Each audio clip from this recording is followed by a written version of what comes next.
Hey, Maureen, how you doing? Matt, how are you, sir? Good. Good. Are you back in the world or still in Hawaii? Still in Hawaii. Yeah, I'll be back in June, so I got like 8 months. Okay. And how did our Patriots do? Not good. We hung around for a while, but lost to Baltimore at the end. Yeah. Yeah. I'm sorry. My Yeah. my Bears are living above expectations right now, but they haven't played anybody yet either, though. That matters. Yeah. My pastor at church is a big Bears fan, so he lets us know every week. So we'll see how fast they go downhill. We'll see. You know, you've been a Bears fan as long as I've been a Bears fan. Yeah. 364. Okay. Guys named Sayers and Butkus and those guys. Yeah. Mm-hmm. Yeah. You learn to understand disappointment. You know what I'm saying? That's right. Yep. Yeah.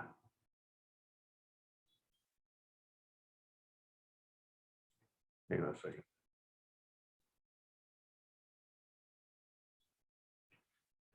Everything else going okay? Everything is going good, right? Just continuing on the path towards 8 months, right? It feels like you're running in mud at times, right? There's so much to do, but still so much time to do it, right? So it's kind of like just got a list and checking things off and knocking them out. I like that idea about running in mud. That's a good analogy. You know, Yeah. It's interesting. Yeah, it'll come fast though, I'm sure. Yeah. Well, the thing of it is make sure you put extra cleats on those boots. You know what I'm saying? Sure. Yeah. The spikes, you know? Yeah. Yeah. So what's next for you in terms of your transition? Because I was gone 2 weeks ago. I had a good reason. I was doing some networking. Wow. And Don today is doing some grant stuff today. So we're kind of single sourcing. So I missed last time's meeting. What's happening since I last saw you about a month ago? Sure. We started 4 Block, right? Started a couple weeks ago, right? We have Okay. a bunch of guys and girls in this group, and then obviously my other networks doing that. So it's been good. Started ACP, so I got a mentor who I'm working with as well. So got a couple balls in the air, but just trying to keep building the knowledge and the network and all the things, right, that we're supposed to do and should do. Yeah, that's the thing. This transition is an ongoing process, and it's a constant moving process too. Mm-hmm. Well, I'm glad we are here to help you whenever you need help. You know that we're only a phone call away, right? Sure. Yep. And what time is it now in Hawaii? Is it like 6 or 5? It's almost 5. Almost 5. You got up before breakfast for that. Wow. Thank you. I kind of like you guys, I guess. I don't know. Yeah, well, I appreciate that. That makes me feel valued. Thank you. Hello, Jill Fiddler. Hi, Matt. How are you? How's everything in the Pacific Northwest? Smoky. Yeah. Yeah, we've got I think two wildfires going on. Right. Okay. So on days where it's sunny and a little bit breezy, all that smoke just rolls into the valley. Yeah, gotcha. So hopefully it'll start raining soon. Yeah, wash that stuff away, right? Yes, we need it. I gotcha. Well, it's good to see you. I missed the last meeting. I had a good reason for missing it. I was going to a major networking event that we needed to build some relationships with. So Don covered for me. So someone's gonna have to tell me what happened 2 weeks ago, because I got some notes, but I always like to hear from everybody, from you guys, what I missed. Okay, Okay. thanks. Sam Mitchell, hello, sir. Hey, good morning. How you doing? Good. Are we still in New Mexico, or are we making it back to Texas? I'm back in Texas now. I'm getting ready to start my contract job at Alcon Laboratories. Where is that in the great state in the great Republic of Texas? South Fort Worth. Okay. And when do you start? Well, I was supposed to start partial this week, but then they sent me an email on Friday that said, well, we don't need you to come in this week, come in next week. So official start on the 3rd of October. And where are you living in the Metroplex? Right now I'm staying in an Airbnb until I can determine where I'm gonna go and what housing I'm gonna do and everything like that. Gotcha. You know, I never thought about Airbnb as a place to go when you're in that kind of situation, but that does make a lot of sense. Well, I was gonna stay at an extended stay, but I kept on reading horror stories about the ones I wanted to, the ones I was looking at that were close to my job, and I said, that's probably not a good idea. So same amount, actually, it's cheaper to be here than it is at the extended stay. So that's what I'm doing for right now, for at least for the next couple of weeks. And then I'll find a place. Okay, that makes sense. Yeah, I can see that, the labor cost of the not having the maid, in hand. Well, when you're looking for a place to stay, say an apartment, they want like the first month's rent, security deposit. They probably get a pet deposit because I got my dog with me and all sorts of stuff like that. So that was a little bit out of my financial range for this time. So, Well, something, Sam, I just learned something today from you, and that is Airbnb is the way to go when you're looking to find a temporary place while you're looking for that perfect home, especially if you have pets.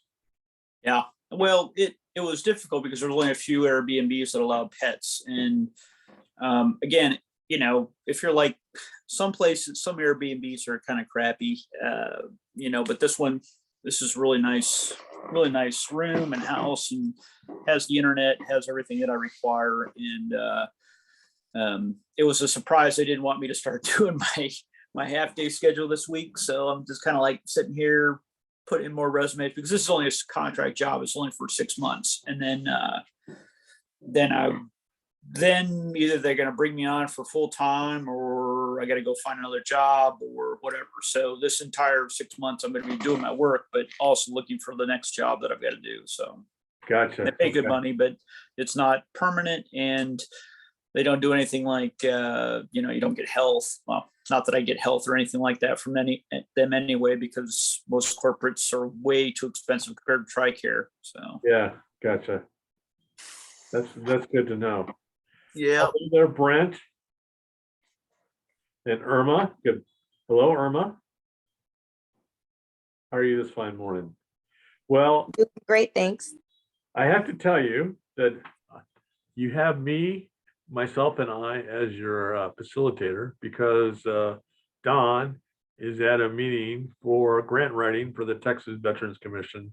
We're making an application for another grant for next year, and either you show up at the time they tell you to, or wait till next year. So he's doing that while I'm here. And there, my goodness, Aaron Leroy, I didn't recognize you. You look like Mr. T. How you doing, buddy? Hey, good morning, guys. Yeah, the beard's coming in good. I think And the Mr. T haircut just completes the look. yeah. Well, I got a couple of weddings and retirement to attend, and I can't get rid of the military haircut. I don't like the hair on my ears at all. So I gotcha. Okay. Well, I have that. I feel the same way about this part of my head. Hello, Yep. Cece. How you doing? I saw you completed a couple courses there. Congratulations. Thank you. Yeah, I'm trying to get set up here. fantastic. And Blake from Northern Indiana. How are you doing, buddy? Pretty good. How about you? I am just better than frog's hair. Just better than frog's hair. Thank you. Finer than frog's hair. Okay, so a couple questions. I was not here 2 weeks ago. Did someone want to tell me who the spotlight was on? And what we discussed in the spotlight? I don't remember who it was, but I believe we talked about elevator pitches. Elevator. yeah, Matt. It actually we started with a few very, I would say, too light spotlights, but really the elevator pitch conversation really got momentum, and Okay. we got a lot out of it. So you got to be flexible, right? So. Oh, okay, I hear that. In fact, I've got not one, but 2 educational minutes based on just this little feedback. So if we could, I'm going to start with the educational minute. Let me do that. One's the one slide, the other one is okay, 1 second. Yeah, okay, we'll start with the first slide. Okay. So in the first group, we were talking about elevators pitches, right? And in that elevator pitch thing, I told one of the people there to envision your elderly aunt or grandmother, or the little old lady that goes to church with you, and have a conversation with her to describe what you did in the military, so that he or she could understand it. So have you ever used this visual before? I love this picture. It's from one of my mini slide decks. So I just pulled it out and said, okay, little lady. So anybody ever talk to their favorite aunt or uncle about what they did in the military? Okay, I see some nods of the head, but I'm sure. Tell me about that experience there, Aaron.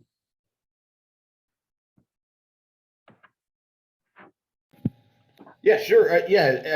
And I had to, this is great that you bring this up because this was one of my first raw and bad experiences with getting interviewed. Right. Was, hey, you're talking way too much and you're getting in the weeds way too fast. And it was with IEM, an emergency management group. And yeah, you got to break it down. And so what I did as a meteorologist, I just said, hey, you ever see those helicopters rescuing folks off the roofs after a hurricane? That just doesn't happen overnight. We have to activate those folks and get them in position. And so that's what I do. Okay. Done. So if you were talking to your favorite Uncle Matt, who lives up near Centralia, Illinois, and is a Cardinals fan, that's how you would describe kind of what you do? Yeah, but of course, in my head, in the front of my head, really. Yeah, gotcha. There's a lot of hours. It took a lot to get here, a lot of logistics, a lot of briefings. Right. Okay. All the different divisions, your J3s and yada yada. But no, it's like, hey, we get the military footprint there to boom, done.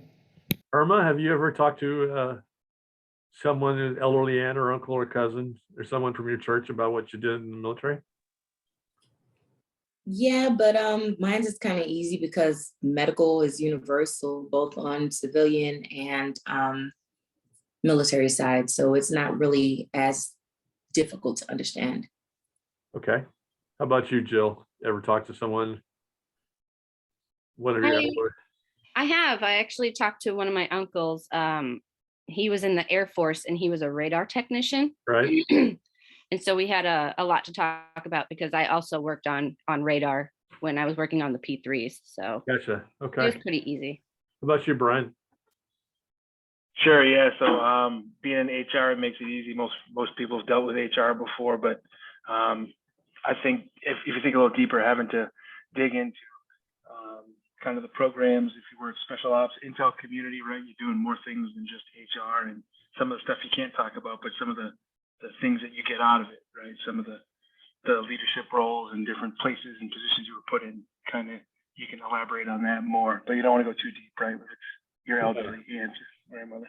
That's an interesting analogy. There's some things that some of us who've had some exposure to classified information are such that we can't really describe in real details, but we can kind of give a generalities about that. Wouldn't you say, Brent? Yeah, for me, it's been difficult to have that intel type of conversation about what you do and Yeah. where you do it. So for me, it was always trying to understand what's out there, what's the unclassified, and what's a generic operational version that kind of helps you, kind of tied to what people see on TV. Global War on Terrorism was a little bit easier because that's been the focus of the military and what Intel has been doing largely for the past 20 years. So it was easier to kind of make that connection with my background. Very cool. I'm going to pull up the second educational moment. Just give me a second. And we're going to talk about mobile connections. So mobile connections, believe it or not, there's a difference between the LinkedIn mobile and the LinkedIn desktop.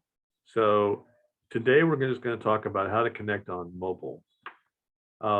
This is a person that I use as an example. You know, most of us, when we connect with someone, we go right to that blue space. Do you see the blue space, everyone? And we want to connect on that, but you don't want to do that. You want to connect on. We can't see that, Matt. We can't see that, Matt. You're right. That's why I asked. Let's do it again. All right. Sorry about that. Okay, let me go back. So here is, okay. Most people, when they connect on the mobile side of things, they hit that connect button.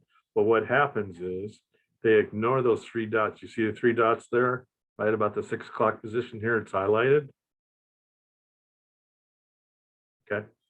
When you click on that, you get this option. Now, sometimes the options are different, but for almost every time I've done this, the personalized invite comes up. So you want to click on the personalized invite.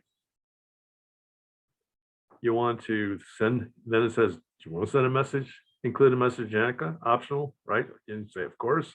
Then you write the message. And that's it, guys. That's how you do that. In fact, what I found about LinkedIn is that the three dots is a magical thing. It connects you to all sorts of things on LinkedIn that are kind of hidden. And so by using the three dots, when you're connecting, you know, don't hit the connect button, hit the three dots, and then it'll say personalized invite. Hey, Ash, how are you, buddy? Do you need me to send you those slides later on how to connect on mobile with LinkedIn, sir? Yes, please. Okay. So we were talking about elevator pitches, and we were going to do that, but let's get to, since we've got such a good group today, let's start with wins and challenges, unless you have something else you want to add, Aaron, real quick. Yeah, Matt, on your educational piece with LinkedIn, with mobile versus laptop, I know a big no-no that you've taught me is connecting with folks without a message. I don't know if this is a detail on just my phone and I'm ignorant, but I've noticed that I've even accidentally tried to connect with somebody on my phone, you know, traveling or what have you, and like, oh, dang it, it doesn't give you that instant to leave a message. I just wanted to foot stomp that's something I always regret when I connect, and I'll quickly try to message the person, but then it's that premium message. Yeah, right. I just wanted to talk to that. No, I'm glad you brought that up because I've had the same things. Oh my goodness, damn it. I wanted to hit those 3 dots, but I just like, I got it. It's an impulse. I mean, it's just that big blue button's just out there, right? Okay, so 3 dots right next to the blue connect box is what you want, okay? Anybody have any other questions? Thank you for your insight there, sir. Okay. Wins and challenges. Who would like to start us off with wins and challenges? I go first. Okay, Cece. So my challenge, and thanks to Aaron being my cheerleader, I did get my ITIL certification this week, or actually like last week, but it was issued Congrats. this week. So that, and then my challenge is pretty much continue to study for my next certifications and keep it going. I've been watching your progress there on LinkedIn. Congratulations. I think I congratulated you on one. That's very cool. And you're going through ACL, right? ACI. ACI, right. Congrats. Thanks for sharing that. All right, who would like to be our next participant, please? I'll go. So a win for, I'll say my household really, is my husband's business is doing really, really, really, really well. Great. And it's been keeping me super busy. But a challenge is because I've been super busy with everything on that end, I haven't had much time to focus on my needs and my wants and desires. So it's a challenge, but I can't complain about it too terribly much. Okay. The thought, just a basic thought, is that sometimes in the course of a relationship, sometimes you set aside some time to talk about your schedule with your spouse. And I can tell you right now, the lady that I will be married to for 25 years on Monday, we have an ongoing conversation every morning. And she's already told me where we're going for our anniversary dinner. No, we talked about it, but you see what I'm saying is communications of needs and all that. So I would definitely encourage you to do more of that, Jill, and we can talk about that later sometime. Who would like to go next? Sure, I can go. Thanks, Sam.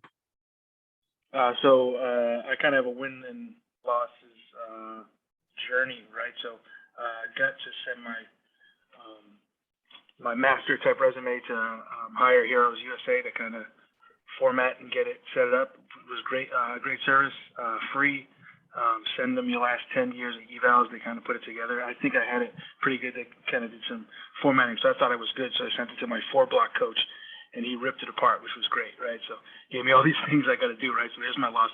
So I'm going back and forth, and he's telling me all the things everyone else tells you, right? You got to get in there and find job descriptions and kind of match those keywords and stuff. So I'm like, how the hell am I going to do that? So Saturday morning, watching college football, scrolling during a commercial, saw on LinkedIn a way that we have, if you have LinkedIn Premium, that you can go in there and build a resume, right? But you don't want to build a resume. You want to, it takes your activity, or your takes your profile and puts it into a resume format, but you can select, if you have Premium, what job you're looking for, and it'll give you 20 keywords you should have in your profile that will match that job. So kind of cut and paste it from that and starting to use that to build star formats and update my profile that way. So wins, losses, and then more work to do, like all of us. But here's something I just learned from you, Brian. Okay. Yes. Those 20 keywords, right? If you looked at Brent Schaefer's LinkedIn profile, how many keywords do you think you have, Brent? In your keywords in the fourth part of your, probably too many. No, you don't have too many. No, No, you do not. You don't have too many. But the thing of it is that the algorithm out there is looking for those keywords, right? And they go, beep. So by getting those 20 words, Brian, I would definitely put that in the keyword part of your about section. And also when you look at the experience section of your profile, and there's terms that fit the story that you were doing in that position, then I definitely would put those keywords there as well. Okay. Thanks for Yep. sharing that. Okay. Sure. Appreciate that. I'm learning new stuff every day. Who would like to go next? Yeah, I'll go real quick. So it's kind of wrapped or baked into one thing. So a win is my household goods arrived yesterday from Germany. So about 4 months of, living modestly, if you will. And then the challenge is that my household goods arrived yesterday, and we're trying to get that figured out. So it's kind of all wrapped up into one thing. And I believe you're having a big garage sale there in a couple of weeks. Yeah.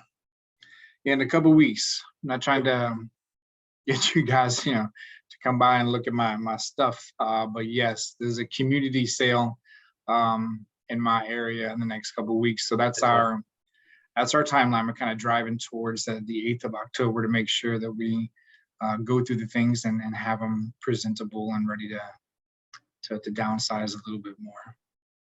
You and I had talked about that, before, because that's like a discussion with your wife. You'd never want to say, well, you shouldn't have packed that. So it's like that.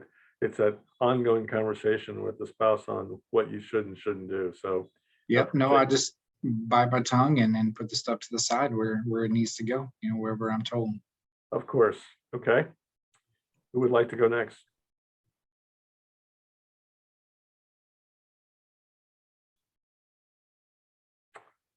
Sam, would you go next? Yeah. Wins. I apologize to everybody last week or last time I wasn't on as well. I had an interview during that time and I thought it was an off week. So I kind of blew that one completely, but now I got it in my phone so I won't forget. Some wins. I had several interviews. My latest one was with Johns Hopkins Applied Physics Lab. That was last Monday. Unfortunately, that didn't pan out according to the email I got this morning. And I'm still trying to get information back from them on, hey, what did I mess up? What were you guys exactly looking for? If I wasn't, if I'm not a guy who's willing to come to Maryland and be able to take a job. So I'm still waiting for that to come out. But another win, I'm getting ready to start a temporary contract job in Dallas, Fort Worth. It goes for 6 months. It's pretty good pay, no benefits or anything like that. But it'll get me working and get income coming in, which I'm looking forward to. And I don't know. Other than that, those are my wins. Those are my losses. I do have an interview with Pratt & Whitney on Thursday, and that's for a job in Connecticut working on the F-35 system. It's with a former classmate from college. And she's really been wanting me to do that. And that's the job I've had the longest lead time on, because it's one I've been trying to get, or at least get an interview for like 6 months. So they're finally going to interview me on Thursday, and maybe that'll pan out, maybe it won't. But it's motivating to at least have that on the agenda. That's all I got. Well, thank you for sharing that, Sam. You mentioned the patience part, which is kind of hard for some of us to want to wait for something. That's a job you want, something's come and you found a temporary gap. Congratulations on your persistence, which is difficult sometimes. Okay. I have a couple of candidates who have not responded. Who would like to be next? Sure, I can go. Okay. Challenges I've got for those that are pretty consistent in this group. I was given an offer for FEMA, pretty high level position. They're telling me they're getting some pushback on the waiver to work remote. I have because of the position, it's a deputy director in that division. It's all in DC at headquarters, and so it's just like walking through molasses. Especially getting feedback from them. Military, we're used to just making decisions, and it's that quick. So here we are. I was accepted out of 210 applicants. I'm now on I'm close to 60 days of just where are we at? And they're like, got nothing. In the meantime, I keep logs in the fire, right? As recently retired in July. And this is something I learned from Matt and Don, is to keep those logs in the fire and keep those relationships going. So my wins, I just happened to see the HEB. I'm interviewed with them back in September. They didn't have the funding to bring me on for the emergency preparedness division for the state of Texas. And we're opening up a 2023 position for college master's interns. So I just reached out to the guy. And he goes, I was just thinking about you. We're getting the funding to bring on somebody that's more senior to supervise and get these guys on board. So that could be fun. And then another win on my end was 11 days ago, I got my 100% disability through the VA. So I was about a 75-day wait. And that's a game changer, and it certainly relaxes me and Amanda on the financial side, and all the other things that will come with disability after breaking my back overseas. So that was wonderful news. So I'm just enjoying slow rolling, but just keeping those logs in the fires and those conversations happening on LinkedIn, and staying connected with folks that you just because you think you have a job or you do have a job, keeping those connections and going is really, really important.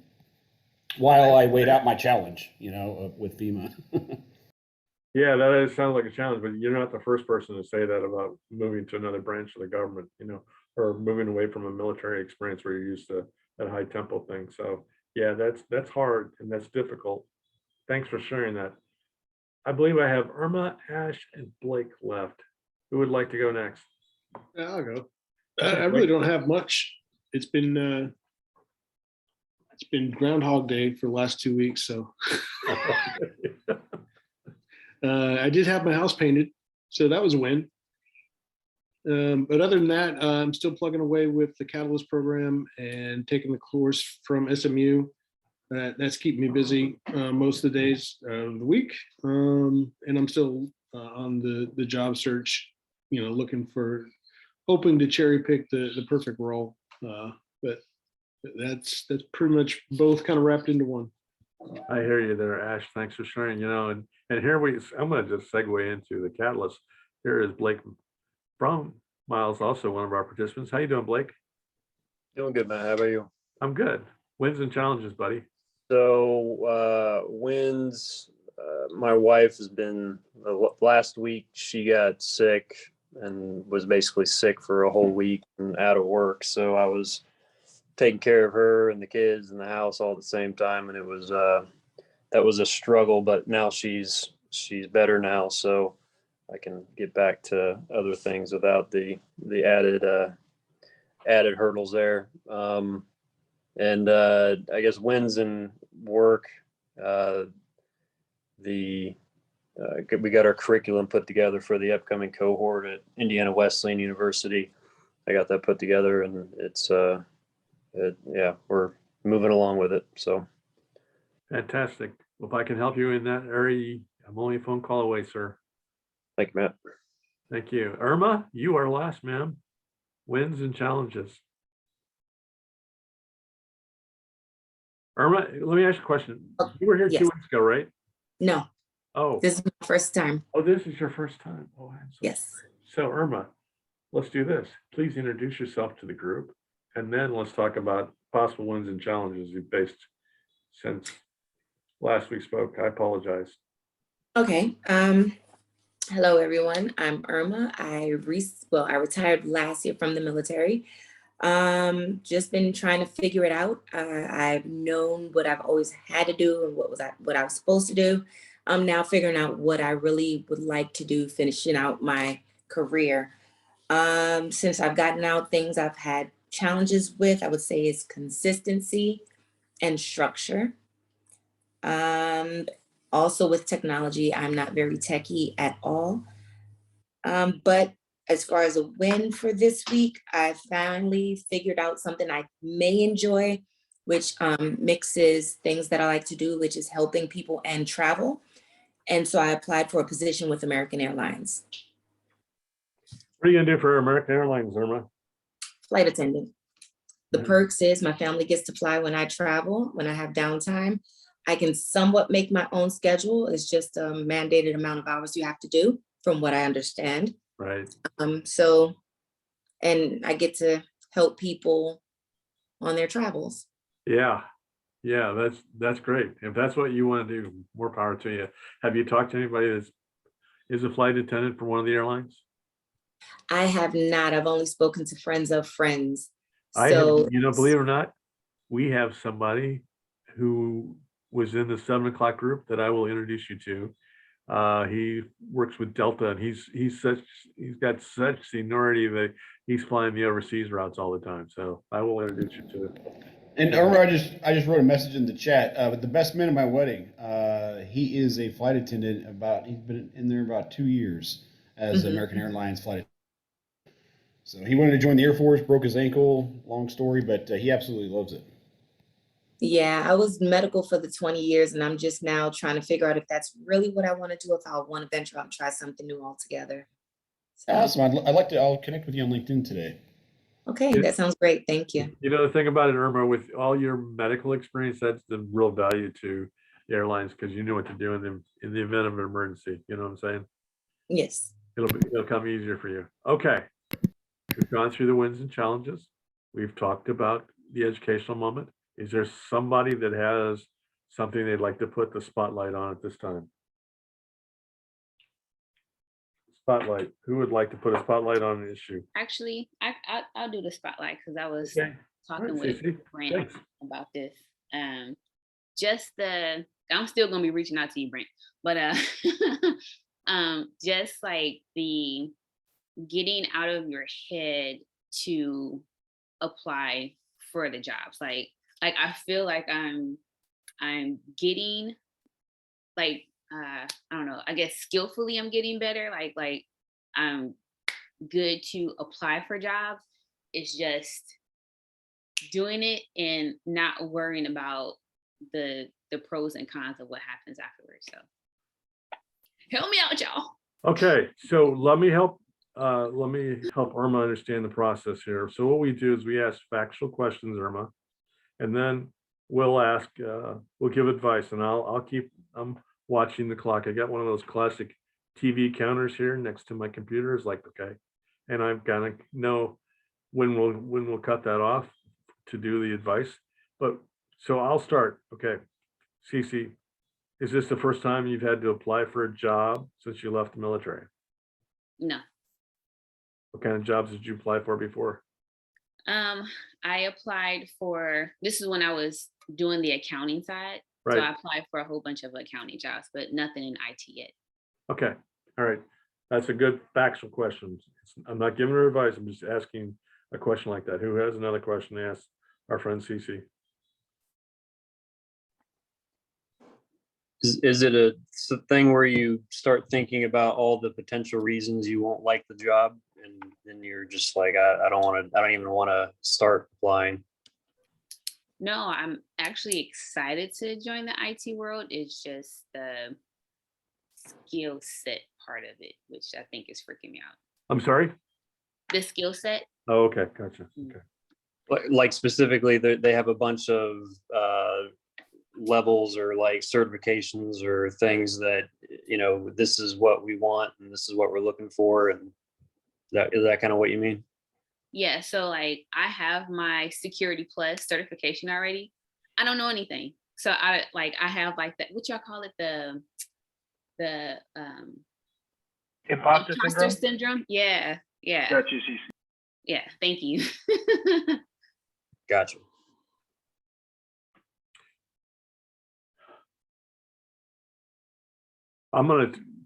What are your two biggest pros and two biggest cons? Pros is something that I want to do, and of course monetarily, well, that's good. Cons, I guess I don't have the certifications yet, and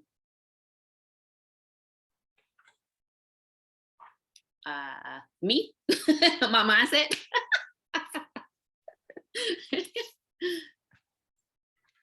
I have a couple questions for you. Okay. Do you know what industry is it you're looking to break into with the IT side?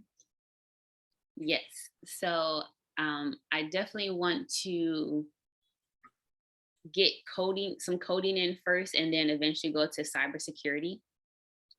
But I feel like that's still like a broad thing, like a broad aspect of IT. So Yeah, it kind of is. Do you know that that is a natural progression for someone who's breaking into the new field? Is that usually a step one that someone such as yourself should be stepping into? I've asked that question to two of my mentors, and they said yes. It is. Okay. hmm Okay. My next question is your timeline. Are you driven by a timeline? Is this an internal timeline, or is there something fiscally driving you as well? I have to be at work, no later than Black Friday, for example. So my timeline is to hopefully find a job by December or January timeframe. And that's just to be able to get my certifications, at least to get the studies in, so I can have a little bit more knowledge.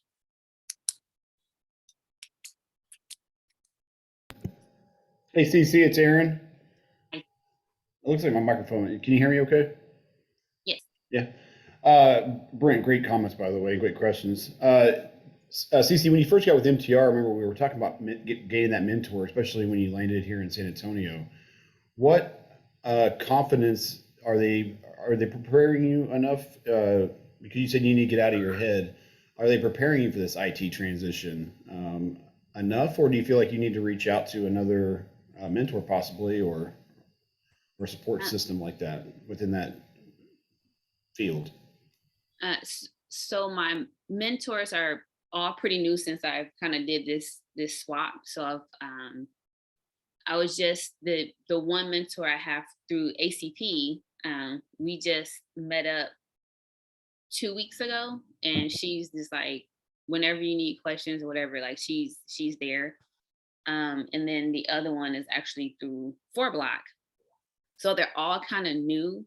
So I think with the whole me switching over and stuff like that, and everything is kind of starting to, fresh, that might be my freak out. Like, I did all this prep in the beginning towards accounting, and I had all this stuff in line, and like now I'm switching and everything is new, and it's like, I guess like with Brent, I guess like, do I have enough time? Am I ready? Type deal. So that could be it.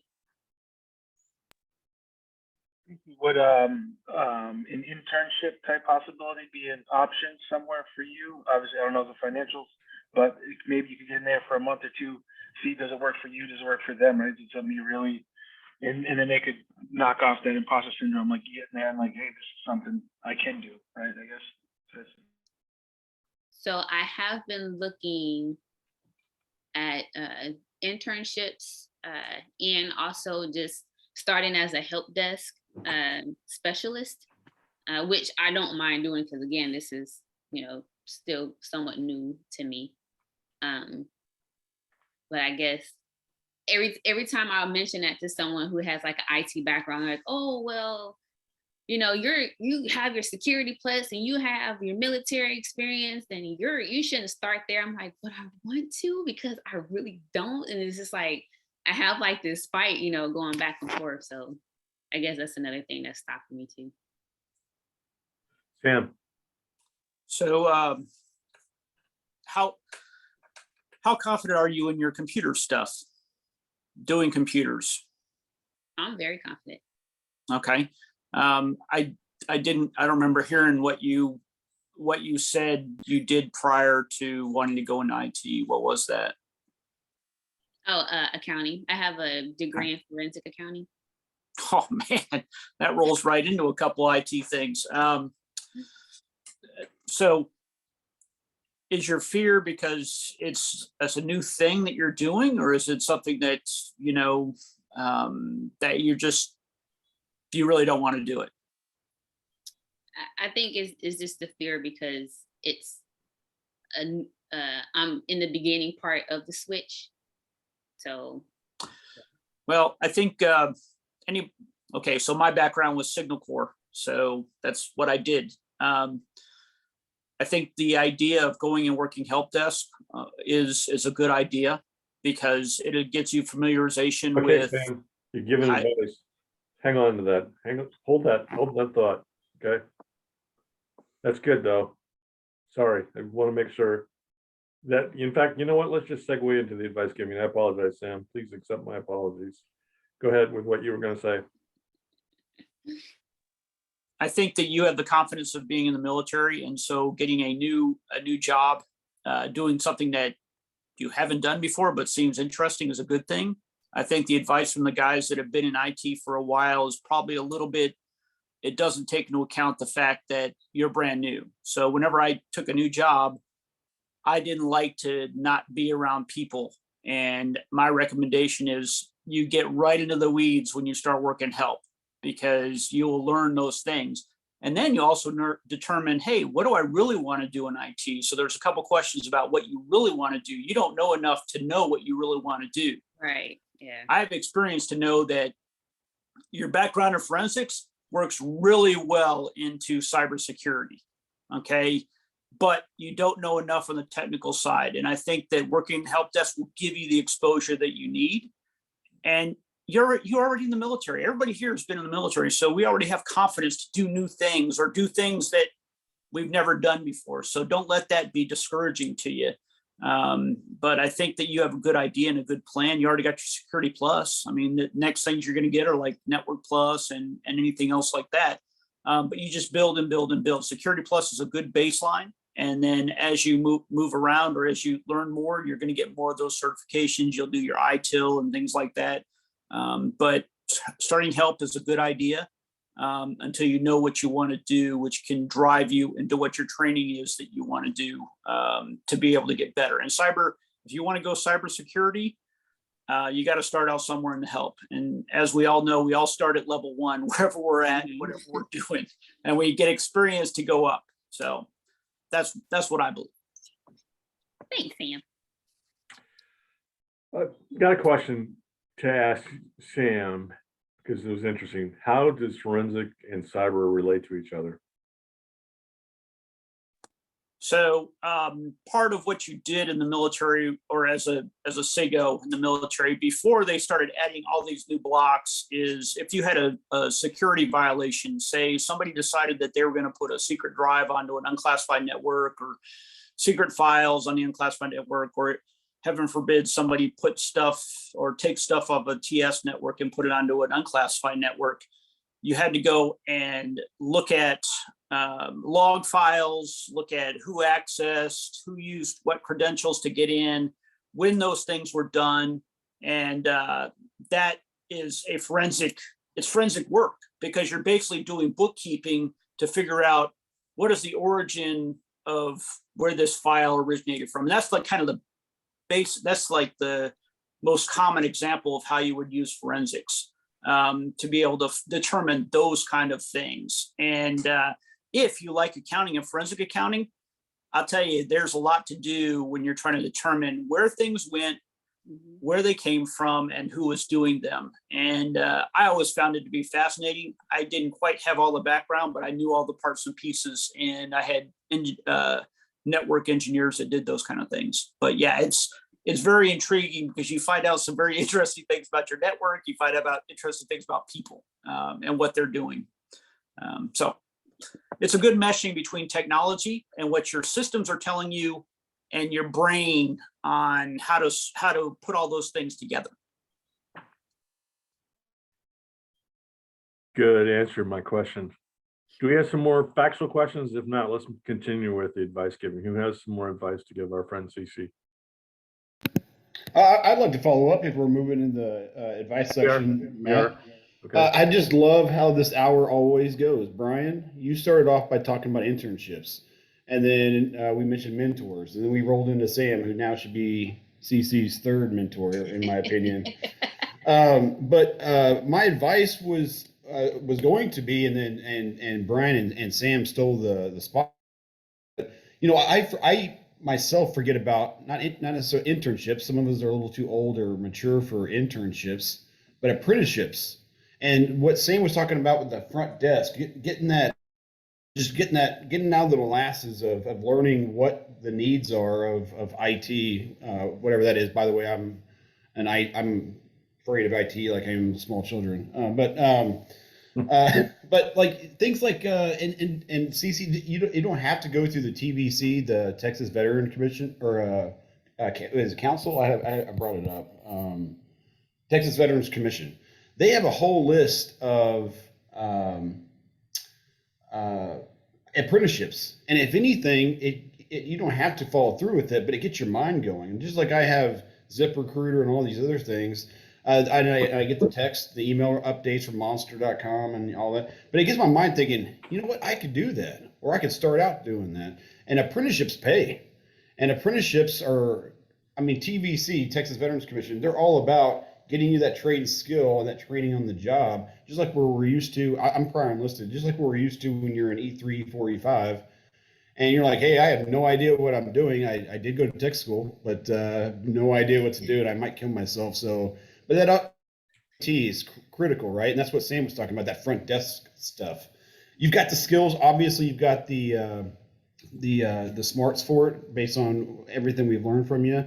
So getting those boots on the ground, JT, and then just looking at TVC possibly, and just getting some ideas going. But you're doing the right thing still. You know, I'm one of your biggest fans on LinkedIn and in real life. I've yet to meet you, but you're doing everything right.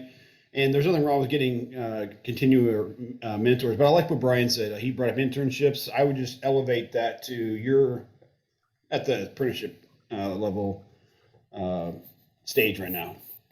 And if anything, it gives you a good idea. Thanks, Aaron. Yeah, I would just follow up with apprenticeship, right, might be too low, like you said, Aaron, right, just to get your foot in the door so you can show them, right, you get in there and show them what you can do, however you can get your foot in the door is kind of what I would recommend, right? Fight your way into talking to whoever it is, front desk, CEOs, whoever it is, who cares, right? Just get your name out there, get your face out there, get in there, and then show them how good you are, and you'll be fine. Thank you. ACC. Oh, no, go ahead, Irma. I think you beat me to it. Go ahead, I'll stand by. Okay, so this is my first event, so I don't know exactly how everything goes, but I wrote down some things. I am also an overthinker, and I do get stuck in a place of indecision when it comes down to pros and cons of things. I know that part of it is based in fear because being in the military, you know, you don't want to walk into a position where you're not a subject matter expert and have all the knowledge and the background. But keep in mind, one of the things is some skills are transferable, especially our skill and ability to learn anything that we need to in order to be successful. So, and the skill to seek out knowledge. So, I mean, just get in there the best way you can, even if it's not starting off at the help desk level. If somebody's telling you you'd be good for a position, maybe they see something in you that you don't see in yourself, and then you can figure it out from there. Cool. Thank you. Who's glad to have Irma on board? This is awesome. I know, right? Thank you. Okay, CC, I got a couple comments for you, ma'am. Great. Bring it. Okay, you ready for it? I'm ready. All right. First off, I think you have a great approach about it, right? Starting at that lower level, I think that'll go well. And I think it's a realistic approach based on the lack of experience I think you're probably concerned about. So, you know, along with Sam's advice, I think that's still a smarter approach. Where I think you'd have the advantage, CC, is that I'm not sure that other folks with even the meager credentials, I mean, I hold those in high regard because I know they're not easy to get, but they might see themselves at a higher place than they should be. You have a more pragmatic approach to it, and I think that's probably the right step to take. As far as your accounting, right, I think that could play in your favor, especially if you're targeting the cybersecurity in that field. I think your background in that, plus your, entry into the cyber world could be beneficial. They might see that as an attractive component. If you're trying to get into something else that's outside the accounting realm, everyone needs cyber, but if you want to dip your toe into the water, I would consider that industry on the accounting side, just because you have that background. You could already speak that language. You know what it needs to protect information, because that's valuable. So if you haven't considered something in the accounting lane, I think that'd be smart for you to do. The last thing I would tell you, ma'am, is to prepare, right? Manage expectations, starting building the resumes now, because it's not a one size fits all. You can't type up one resume and you think it's going to be good for every single cyber position that you're going to go into. It'll be multiple versions of the same version that you do have, and you do have to pay attention to each job description. I'm a recruiting coordinator right now with Fusion Cell, and I'll tell you what, words matter. Brian is currently experiencing he's some of the throes of that, and not so good, but it is a lot of work. And I think once you start putting your resumes out there, having them very targeted, and I can help you with that. I can't promise you, someone's going to pick up the phone and give you a call, but I'd be happy to assist in taking a look at the job description and your resume and see if we can make those two connect. Or I could tell you, hey, I don't think this one's right for you, CC. Or if you'll take my advice, that's up to you, of course. But I'll be happy to offer that assistance to you as well. But we're talking about your timeline right now too. So consider if you're looking for a December start. We got our October just knocking on our door. So that the sweet spot, that window to start getting it in there, while others may be taking a pause during the upcoming holiday season, that could be the right sweet spot for you to start, throwing your name and resume into the hat, because people still need employees to do the job. So the time's coming up, right? I would be a little more aggressive now and learn from the experience, right? If you get told a no, then it's like, all right, this is not what they're looking for. I need to, work in this area or what have you. But all of it's a learning experience, and as long as you got a little bit of tough skin, and I think you do, I think you can navigate those waters. But yeah, certainly here to help, man. And that's it for my advice. I'm done. Thanks, Brent. Yeah, Brent, that was outstanding. I wanted to spend maybe just 20 seconds real quick to respond to what you just said at the very end. Just jump into the experience and start failing a little bit. The worst experience I had interviewing, sorry, my voice is going a little bit, was IEM, emergency management. And they just thought all my certifications were just alphabet soup. And really, I thought that was supporting, it just helped translate what I did active duty. And I'm like, well, you guys can have IEM, see you later. But I took that blow. It was a 2-star general and 206s that interviewed me, and they were just absolute, I'll keep the cuss words off though. But it's good to do that. And also maybe realize I don't know everything. And I admitted it. I was like, no, I don't know what you're talking about. I haven't worked civilian, enterprise, stuff like that. I've been active duty. That's why you're talking to me.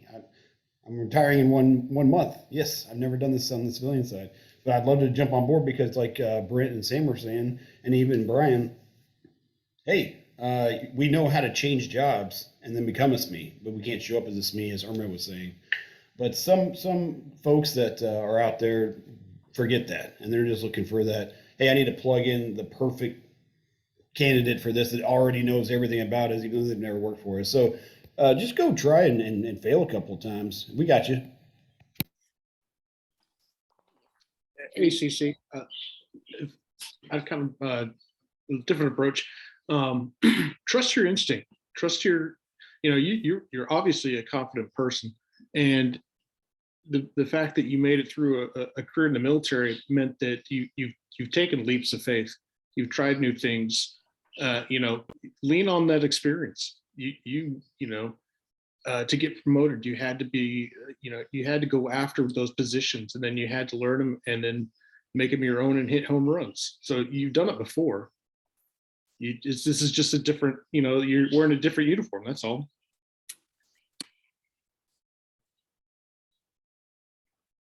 That brings up the subject of uniforms. You know, the military, we know what we're wearing to work every day. We know that we have to have certain colored socks. We know we have to wear certain aspects of our uniform. And now we're in a world that has a lot of change. But I think by recognizing that change is coming and getting experience is such that you're going to want to take as much opportunity to look at internships or observations or things that give you insight into what future roles look like. So as someone once said, the world is your oyster. You know, you got a lot of opportunity there. I would definitely pursue everything you could to take advantage of it. Does anybody else have any pieces of advice? If not, we're going to ask Cece what she thought of all the advice, insight given. Anybody else have something they want to add? Blake? Yeah, Phil? I'll throw something quick.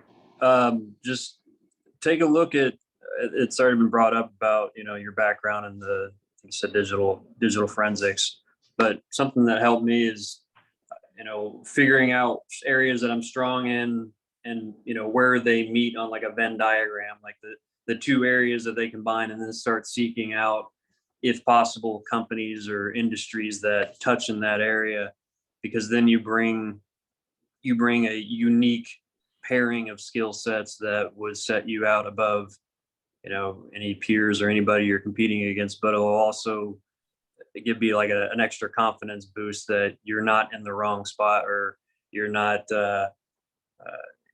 behind the power curve, I guess. And that's kind of the sense that I got from you, because I know I've had that problem in the past, is like looking at different roles, even in the IT field, because that's something I've looked at, is they're always wanting different certifications and this and that. I'm like, well, I don't even have those, so why even bother? So I think if you bring something that's unique to the table, it'll definitely catch some attention. Okay. Of all the advice, and there's some wonderful advice given to you, Cece, what's the one or two things that really resonate with you the most?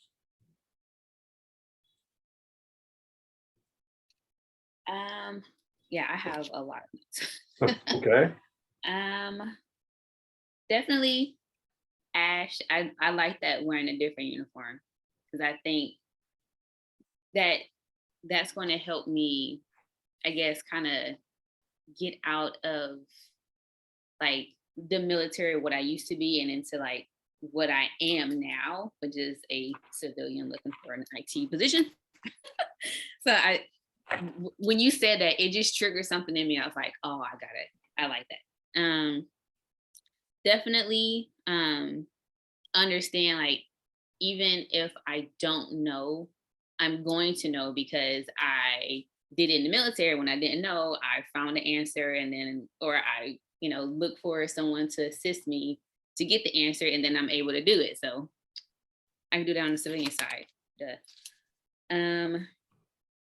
The resume, I guess the time, I think I've heard it a few times, but actually looking at, and I kind of tie Brent and Blake's together, like look at the job description, and then kind of see what maybe might be like a strong suit for me, and then kind of like blend it together.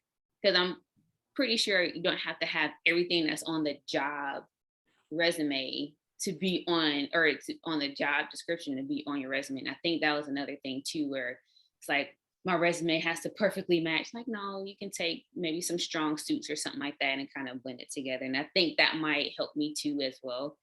And then, like, as everyone was saying, just get out there. And we failed, and that's how we got better as individuals, personally and professionally. So do the same thing on the civilian side. So I think I pretty much hit what everybody was telling me. Can I say you hit it out of the park? No, y'all hit it out the park. Like, no, you just, yeah, no. You hit it out of the park. It was really good. This has been a really awesome session. You know, you're sharing things that everybody here has probably experienced or will experience. And so it's very helpful for you to be in the spotlight today. Okay, we're down to the last 5 minutes. So this is the accountability part. What are we going to hold you accountable for the next 2 weeks when we come back in October? So definitely how many jobs I done apply for. I'm going to apply for jobs, y'all. I'm gonna do it. I'm gonna do it. All right. Okay. Fantastic. Next, please.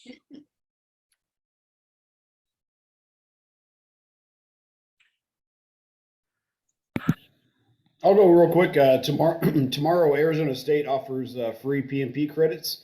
So I'll be online doing that to maintain my PMP. And this actually will satisfy the 3-year requirement for all the PMP units to keep your PMP.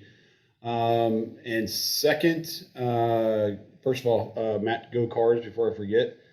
So you mentioned October, so that's going to be fun. And then lastly, I'm actually going to dig deep into becoming a veterati mentor.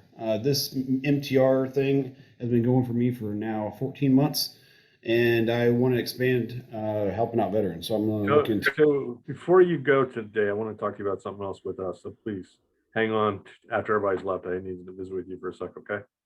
Okay. All right. Yeah, that's all I had. Thank you. All right. Brian, you were first on. You get to be next. Sure. To get my profile to look more like Brent's, right? I've been told this a couple times now, so I'll try my best. Hold me accountable. So, and I think you know how to get on my schedule, right?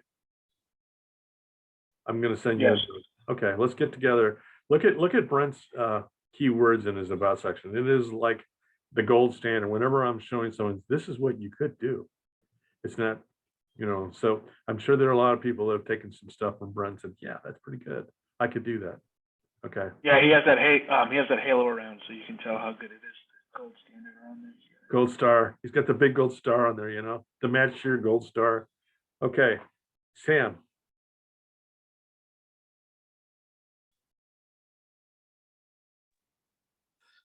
I hadn't really thought about it actually. Can I help? I got a suggestion. I have a suggestion. Okay, you're going into a contract position.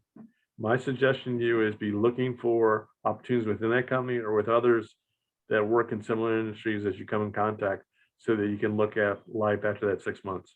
That's my advice. That makes sense. I mean, I'm being direct. But yeah, Yes. yeah, that's what I would say. Okay. Cool. All right, Brent.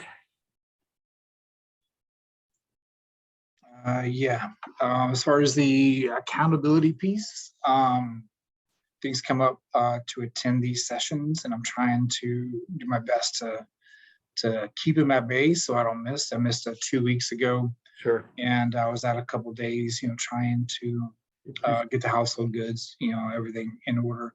So nearly missed today too, because I had some obligations with my current job, but this is valuable to me. And so is Fusion Cell, right? So, but they respect and trust the work I do. So they support that. And I'm going to hold myself accountable to make sure that I miss these as little as possible.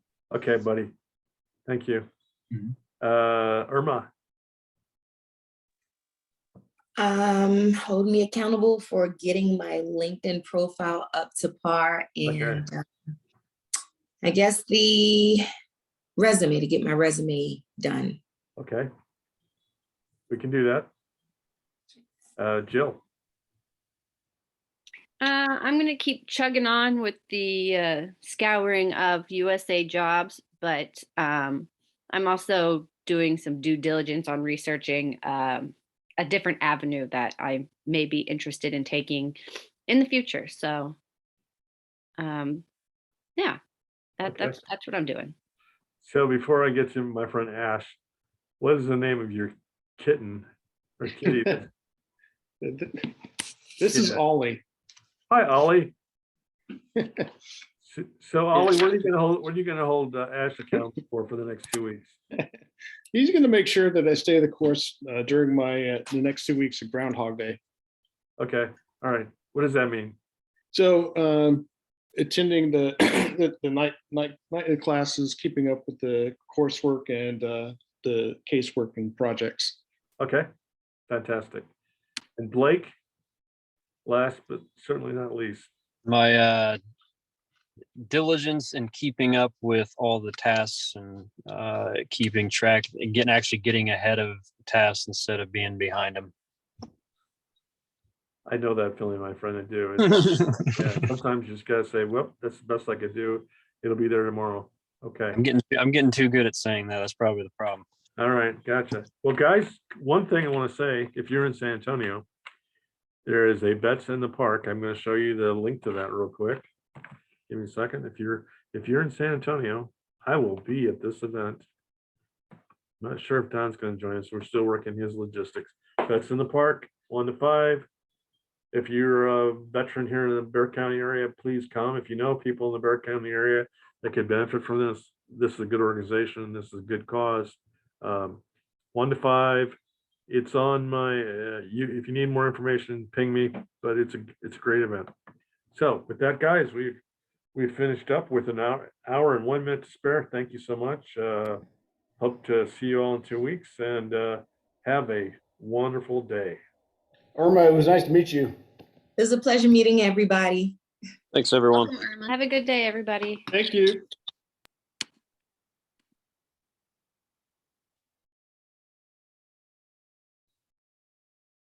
So, Aaron, What's up, boss? would you, a thought came to me today that we could have, there's the administrative part of this, which you're not trained to do, but you are really good at running certain aspects of this. Would you be willing to do that in future meetings for us? Because we're at the point right now where we're trying to expand our operation. As you have the availability, love to have you, because you do a really good job of engaging people. I mean, we talked about this, I think, what was it, back in June or July? And the answer is yes. Okay. I think just my only Achilles heel is just when I need to step out for medical stuff. Me and Amanda both struggle with two different things. Sure, I understand. So her brain health and my back, but yeah, absolutely. And I'm trying to learn how to talk less and talk kind of faster and then get off the mic. But yeah. Well, but I also have enjoyed. I've enjoyed the structure that you guys have developed over the last, let's say, 4 to 6 months. Right. Where hold ourselves, even yourself. You hold yourself accountable. You're like, I got the clock. We need that, because there's so much juice, if you will, that comes out of other inputs. So an extra 4 or 5 minutes means a lot. And let me say this: I have a different personality style than my friend Don, but I'm like, it's the former enlisted me. He's like, hey, got to keep things on schedule, right? Yeah, yeah. And it's like, and I love him to death, and I would say this in front of him. I have a little bit of a different personality style, but I will say this: through DISC, I know what I know about personality. So he's got a slightly different personality. I think you're a good fit. I think the trick is to get you to, in 2 weeks, and I'll discuss this with Don in 2 weeks. Probably have you do the wins and challenges, and we'll go from there, because we're at the point right now. It's like we have to take time off to take care of the administrative, which for us today is Don attending the Texas Veterans Commission meeting so we can get into the grants program, right?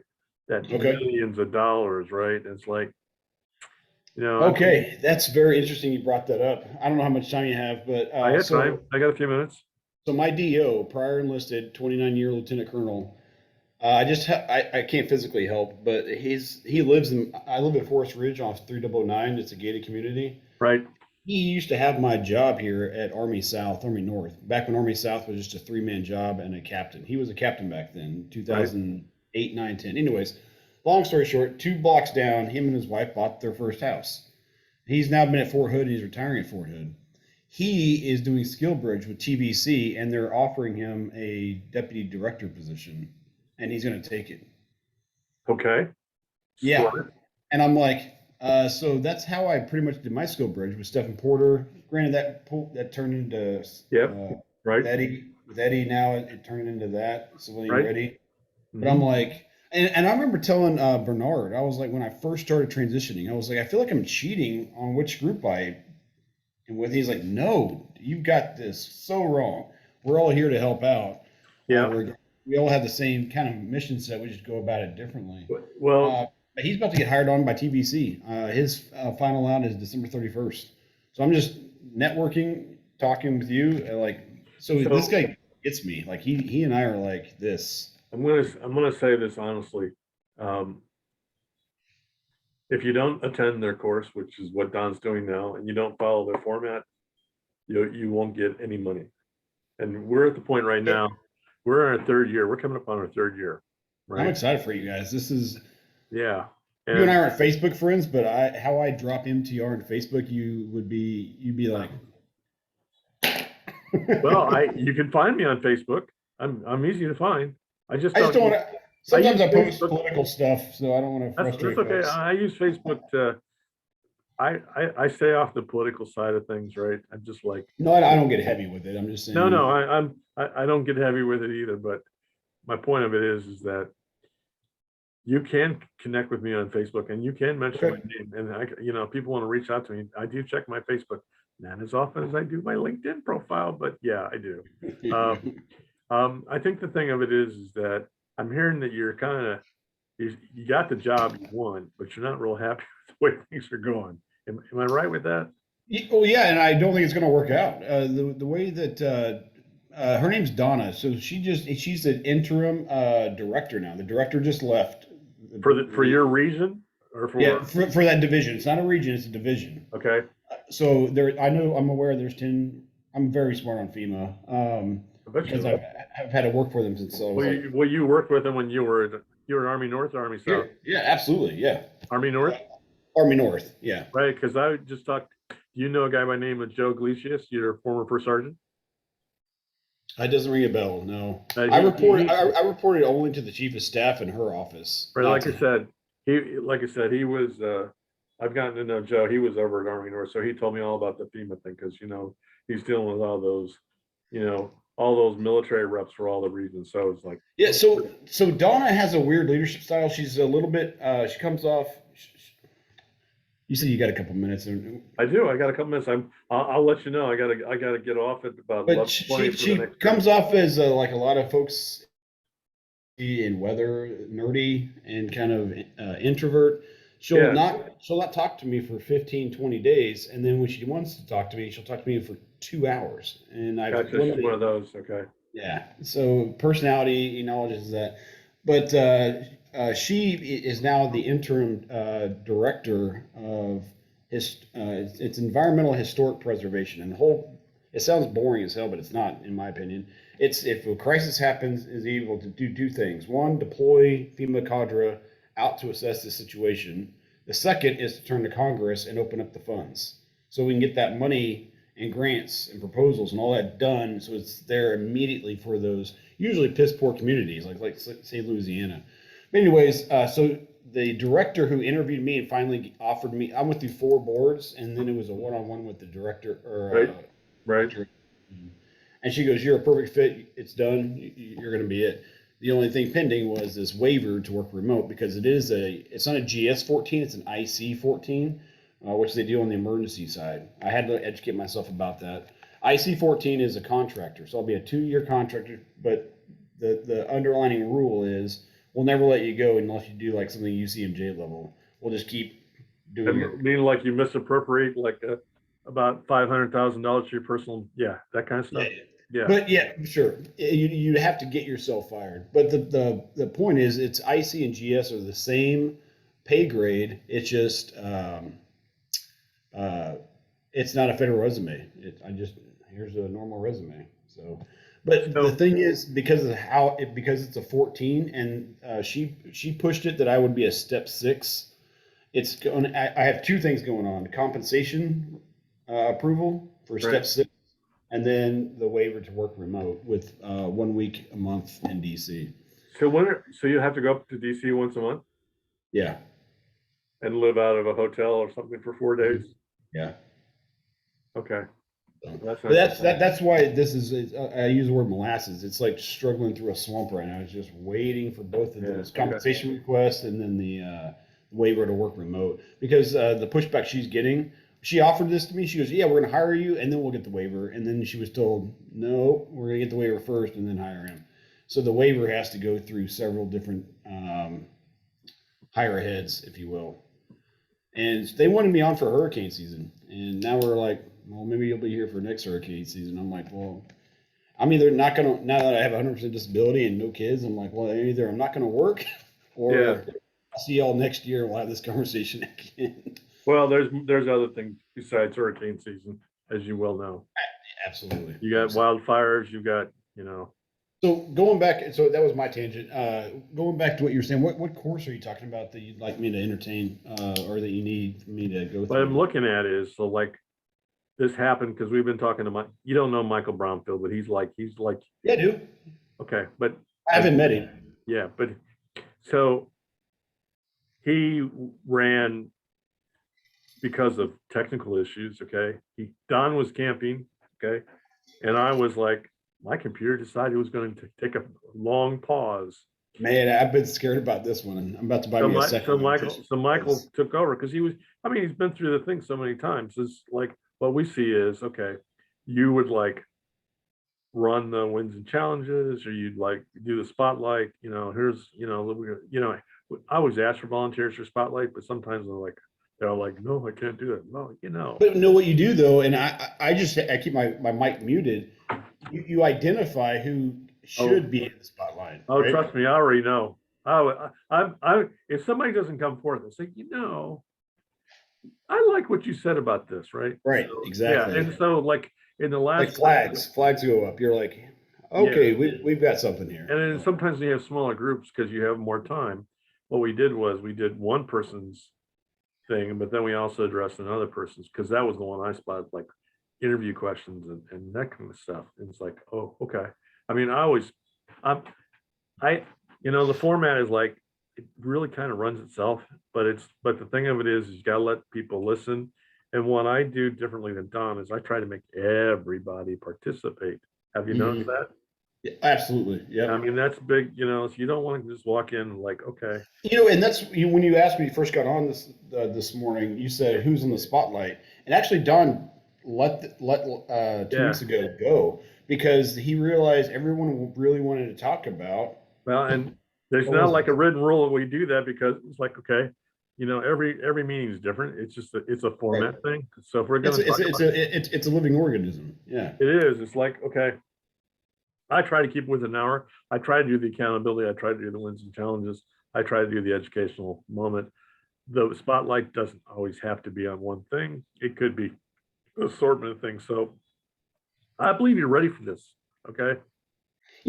Stephen Porter was my skill bridge, and he was my veterati mentor. And I remember him. I was, like everybody, when you punch, and you're like, shit, I got 12 months to go.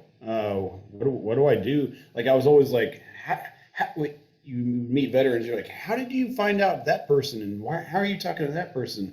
And then Stephen, I always remember him saying to me, Aaron, he's like, after I'm meeting you, you're going to be that person 12, 14 months from now. I'm doing in fact, and it's just a cool cycle. Here's a note. There's a friend of mine named Carl Cavelius, who I'll introduce you to.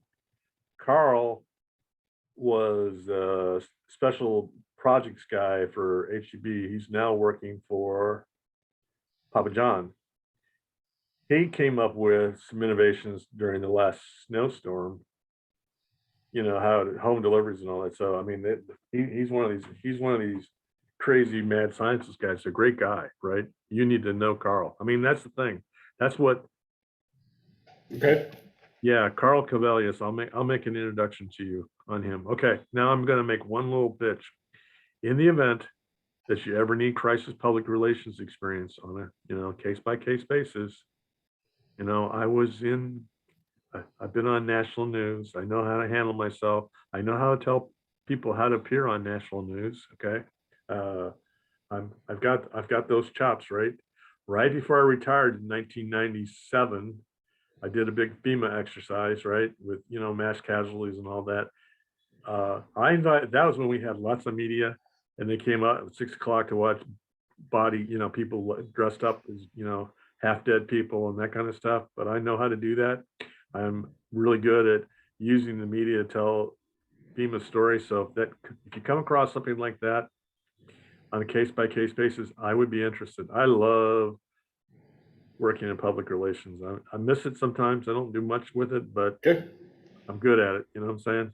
I do. Yeah. I mean, I'm honestly jealous how well you can talk better than me. I'm getting there, but I've always, No, everyone knows their weaknesses, and mine has always been trying to communicate the best way and the quickest way. yeah, So- you're like me. You're very direct. But here's the thing. I've been on TV. I've been on national news. I've been on TV. I know. You gotta say it in 15 seconds. I can say anything in 15 seconds. And I Got can it. make a point. Plus, I can reverse people like if you say something wrong. No. In fact, when I went through the 7 level school right after my son was born nearly 30 years ago, I got the best grade ever given to someone on their crisis interview. You know what my scenario was? I had Titan II missile blow up and kill 7 people and cause damage to 600 acres.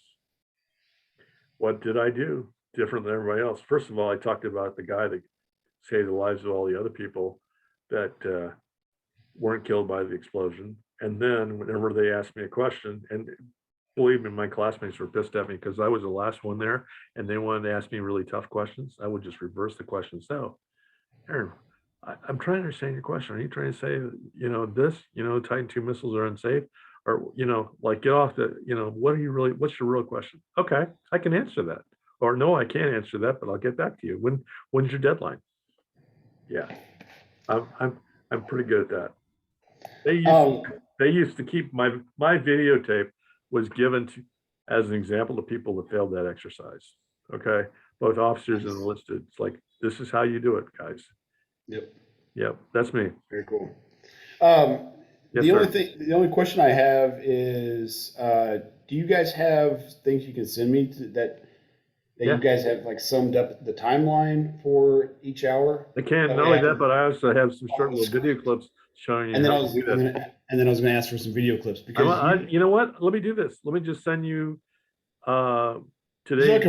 so I can watch them and then maybe just like say the whole, almost like a warm up training video. Watch the video. Watch it. We're keeping archives of all the videos. So watch the video. Okay, today you'll see the format, and I'll write. Of course, I can write it out myself. I'm starting to No, know. I'm just That way I can have something to look at where I'm going through to keep. At the end of the week. At the end of the week. It's not my program. It's your program. At the end of the week, my son Pete will archive all of our tapes, and I'll make sure that I will send you the link to the archive version of this class, and you can see for yourself. Awesome. All right, Matt. Okay. See you, buddy. Yep. Take care. Bye. I'm excited. Thank you.